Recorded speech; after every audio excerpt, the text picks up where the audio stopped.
I tell my children, you will be disciplined.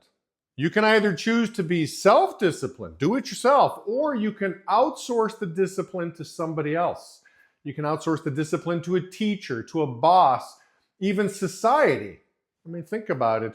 If you make bad decisions and you choose to drive drunk, let's say, okay, that's a choice you make. You're lacking the self-discipline. Well, a judge, you can outsource the discipline to a judge. The judge will make sure that you're disciplined, okay? But either way, you will be disciplined. So in today's episode, we're going to talk about the transition from discipline to self-discipline. Let's start off with a cute story, all right?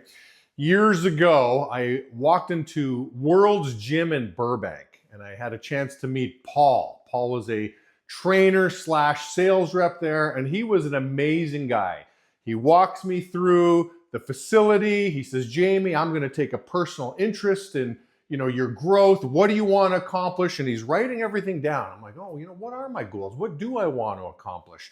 What am I willing to compromise? Like we had a discussion about cheese and beer. I said, I want to keep those in my diet. What can we do? And so he drew out a plan and he gave me an extremely favorable rate. So I'm like, well, this is awesome. So I prepaid for 15 months up front to get this favorable rate. And I go to meet Paul at the gym and he followed through with what he said he was going to do. He trained me. He's on the treadmill. I felt like Pepe Le Pew. He's sort of trotting, even though he's going faster than me. And I'm like, just trying to catch my breath here. But I'm like, yeah, I like that this guy is, running me hard and doing what he says he's going to do. Fast forward the clock a couple weeks later, Paul calls me into his office. Well, again, I'm getting to know Paul. We're developing this relationship. And he says, hey, Jamie, he says, I really feel like you misrepresented yourself. Like you said, this is what you were going to do, and you haven't been doing it. I want to give you a full refund. We don't want guys like you in our gym. And I'm like, what? I mean, just a big kick in the butt. Here I am now selling myself to Paul on, Paul, please keep my money. I'm like, what kind of reverse salesmanship is this? The customer is like selling the merchant on, please keep my money. Don't give me the refund. Again, I'm selling myself on, I'm going to follow through and I'm going to do the things that I say I'm going to do. And Paul gives me a second chance. Next thing you know, I'm following through with the correct amount of discipline. And eventually, Paul didn't need to hold me accountable. He didn't need to discipline me. That was a good example of how I went from the discipline from Paul, the kick in the butt from Paul, the accountability from Paul, to eventually getting into the routine and habit of self-discipline. So let's unpack that a little bit. How exactly did Paul do that? How do we go from being disciplined and a big kick from Paul disciplined to owning it ourselves? I have 4 points on discipline to self-discipline. The first one is discipline from others is okay. It's okay to, listen, I don't have it yet. I'm not self-disciplined yet. I have to outsource it to somebody else. Think about Hollywood. An actor's got to lose a bunch of weight. They'll hire somebody to come in to discipline them, cook the right meals for them, take them to the gym. It is okay to outsource that discipline.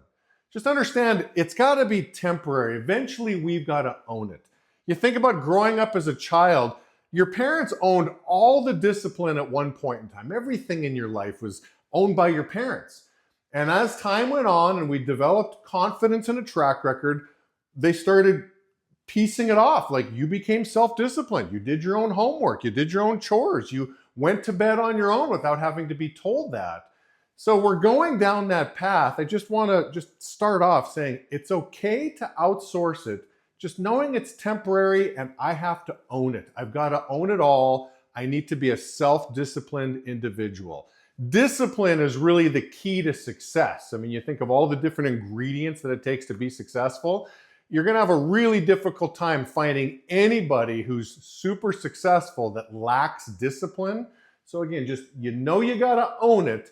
Don't be shy to outsource it in the beginning at some point in time. Point number 2, when dealing with our coaches, we need to be 100% honest and transparent. Too many times we'll act like we're not sure why we're struggling, and we neglect to give important pieces of information like, listen, I was on my phone and distracted a good chunk of the day, and this is why I wasn't successful.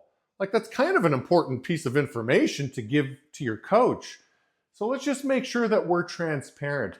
There's a time my son and I were at a mall and we were looking at this kiosk, a guy selling some shoe shine products. And I'm like, look at all the people walking past this guy as he's just sitting there. You can tell he's not really that motivated.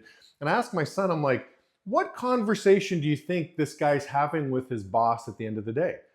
Do you think he's transparent? Do you think he's being honest on why he's not hitting the numbers? I'm assuming he's not hitting the numbers. I mean, he must have let 20 or 30 people walk right past him. You got to pitch everybody. And if he was pitching everybody, he'd probably get the numbers. But when it comes to coaching as a student, bring your dirty laundry to the table. You don't have to just bring all the successes to the table looking for a pat on the back, although that is good. Bring the dirty laundry to the table. Bring the stuff that, you don't really want to say, you're a little ashamed of it, if you will.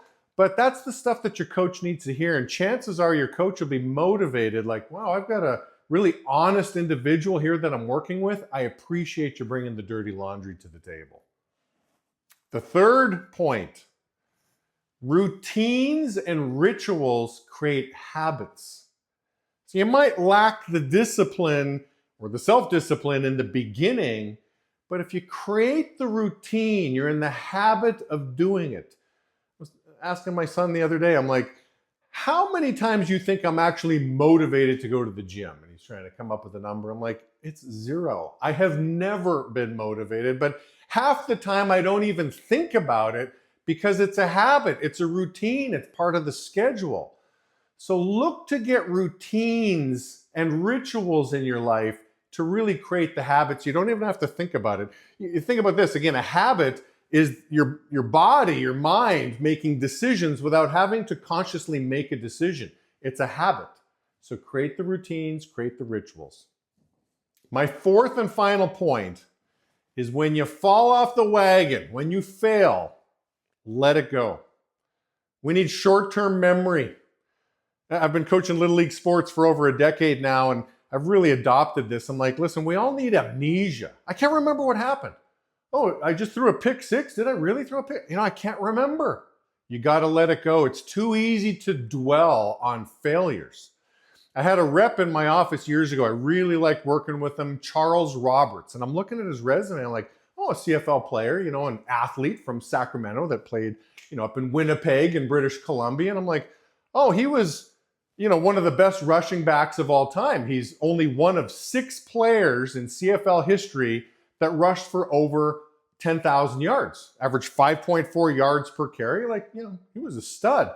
And he was the guy that really introduced this to me. He goes, Jamie, when you fumble, and trust me, you really feel the weight of your loss and the failure because you really let your team down. You're walking to the sidelines and your head is low. He says, you got to have that amnesia. You got to have the short-term memory because you're going to be getting back in the game soon and you can't hang on to that.